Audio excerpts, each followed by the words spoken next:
আসসালামু আলাইকুম রহমতুল্লাহ। সম্মানিত দর্শক, যে আয়াতটি আপনাদেরকে শিখিয়ে দিব, এই আয়াতটি একবার পাঠ করে আপনার নিজের শরীরে একবার যদি ফু দিতে পারেন, যে ব্যক্তি আপনাকে ছেড়ে দূরে চলে গিয়েছে, আপনাকে ভালোবাসে না, ওই ব্যক্তি আপনার কাছে ফিরে আসতে বাধ্য হবে 100% ইনশাল্লাহ।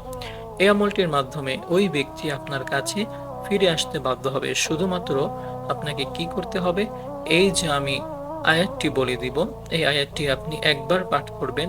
এভাবে পাঠ করলে আপনার কাছে সে ব্যক্তি ফিরে আসতে বাধ্য হবে এবং আপনাকে সে প্রচুর ভালোবাসবে, আপনার প্রতি সে আকৃষ্ট হয়ে যাবে। হ্যাঁ, এই আমলটি শেখার জন্য আপনাদেরকে ধৈর্য সহকারে এই ভিডিওটি সম্পূর্ণ দেখতে হবে। দেখে আমলটি শিখে তারপরে আপনারা আমলটি করতে পারবেন। সম্মানিত দর্শক, যারা এই চ্যানেলে নতুন এসেছেন, অবশ্যই চ্যানেলটি সাবস্ক্রাইব করে পাশে থাকবেন, যাতে করে নতুন নতুন ভিডিওগুলো সালমানস ক্লিপ ইউটিউব চ্যানেলে আপনারা সবার আগে পেয়ে যান। আর যারা অলরেডি সাবস্ক্রাইব করে রেখেছেন, আপনাদেরকে জানাই অন্তরের অন্তঃস্থল থেকে শুভেচ্ছা, অভিনন্দন। সম্মানিত দিনী ভাই ও বোনেরা, এই আমলটি করার জন্য কোনো নির্দিষ্ট সময় নেই। আপনি যে কোনো একটি সময় বের করে নেবেন। আপনি ফজরের নামাজের পরেও করতে পারেন বা মাগরিবের নামাজের পরেও করতে পারেন। আপনাকে পবিত্র হয়ে নিতে হবে। পবিত্র হয়ে পবিত্র স্থানে আপনাকে বসে আমলটি করতে হবে। আমলটি করার সময় লক্ষ্য রাখতে হবে যে আপনার নিয়তটা কি সহিশুদ্ধ আছে কিনা। নিয়তটা আপনার যদি সহিশুদ্ধ করে না থাকেন, তাহলে সহিশুদ্ধ করে নিতে হবে। তারপর আমলটি শুরু করতে হবে। কিভাবে শুরু করবেন? প্রথমে আপনাকে 3 বার ইস্তিগফার পাঠ করতে হবে। 3 বার ইস্তিগফার আপনার কিভাবে পাঠ করবেন? আস্তাগফিরুল্লাহ, আস্তাগফিরুল্লাহ, আস্তাগফিরুল্লাহ। তারপর আপনাকে 3 বার দরুদ শরীফ পাঠ করতে হবে, যে দরুদ শরীফ আমরা নামাজের মধ্যে পড়ে থাকি। অনেকেই হয়তো এই দরুদ শরীফটা পারেন না, যেহেতু বড় একটি দরুদ শরীফ। তাহলে তারা কি করব? তারা যে ছোট যে দরুদ শরীফটা রয়েছে, যে সাল্লাল্লাহু আলাইহি ওয়াসাল্লাম, সাল্লাল্লাহু আলাইহি ওয়াসাল্লাম, এই দরুদ শরীফটা আমরা পাঠ করব। 7 বার বা 11 বার আমরা পাঠ করব। পাঠ করে নেওয়ার পরে আপনি কি করবেন?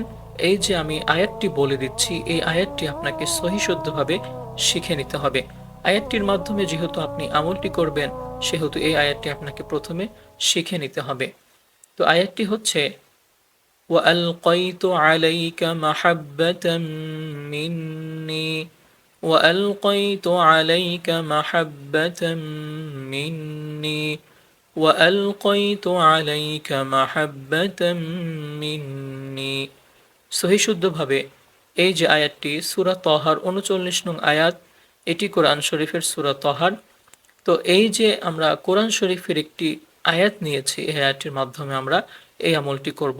তো আমাদেরকে প্রথমে কি করতে হবে? এই সহিশুদ্ধভাবে আয়াতটি শিখে নিতে হবে। কারণ এই আয়াতটি যে ব্যক্তি সহিশুদ্ধভাবে পারবে না এবং আমল করবে না বুঝে শুনে, ওই ব্যক্তি আমল কোনো কাজে আসবে না। অনেকে আমাকে প্রশ্ন করে থাকেন, হুজুর, আমি তো এই দোয়াটির মাধ্যমে অনেক ধরনের কাজ করছি, কিন্তু কোনো কাজই আমার হয় না, কোনো কাজেই আসে না, কোনো ফলাফল পাচ্ছি না। আপনাদেরকে আমি বলবো যে আপনাদের আমলটা সহিশুদ্ধ হয় নাই, আপনার নিয়তটা হয়তো কোনো গরমিল রয়েছে। প্রথমে আপনারা সহিশুদ্ধভাবে শিখবেন, তারপর আমলটি করবেন। তো আয়াতটি প্রথমে সুন্দরভাবে সহিশুদ্ধভাবে আপনারা শিখে নিবেন। তারপর আমরা কি করব? এই আয়াতটি আমাদেরকে একবার বা অনেকের যদি সময় থাকে তাহলে আরও কয়েকবার, 7 বার, 9 বার, 21 বার, যে কোনো একটা নির্দিষ্ট সংখ্যা আমরা পাঠ করব। পাঠ করে আপনি কি করবেন?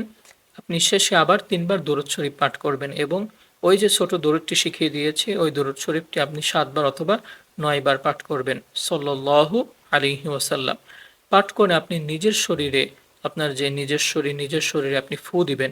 ফু দেবেন, এভাবে ফু দিলেই হয়ে যাবে ইনশাল্লাহ। আপনি এভাবে ফু দেওয়ার সময় এবং এই আমলটি করার সময় ওই ব্যক্তির কথা আপনাকে স্মরণ করে আমলটি করতে হবে।